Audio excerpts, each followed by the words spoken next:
L'objectif, c'est que les soignants puissent évoquer, sans tabou et en toute confiance, les moments douloureux auxquels ils ont été confrontés dans le service.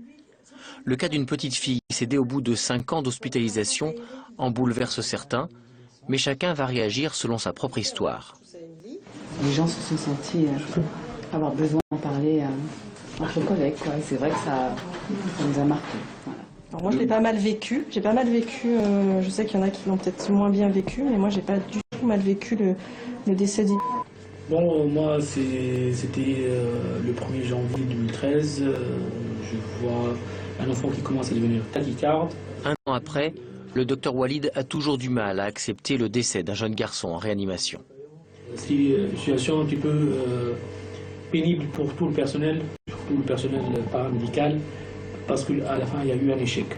Un an après, pratiquement, tu as toujours les images intactes de ce moment. Chacun peut dire, voilà, moi j'ai été touchée de telle manière, moi je garde le souvenir de telle famille, de tel enfant. Et c'est important parce que c'est aussi souder cette communauté de soignants.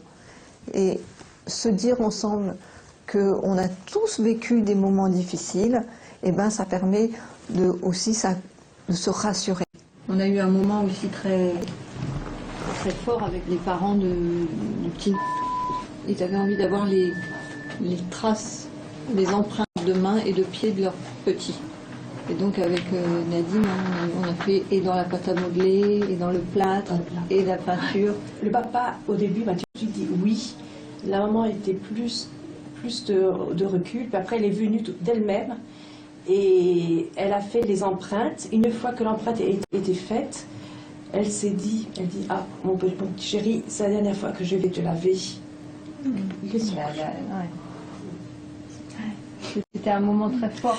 Pouvoir dire combien c'est dur et ne pas faire comme si ça ne faisait rien, c'est déjà énorme. C'est déjà une grande aide. Ce rituel hebdomadaire permet aux soignants d'exprimer leurs émotions, de les partager. Un sas indispensable pour faire face quotidiennement à des situations douloureuses, sous peine de dépression ou de burn-out.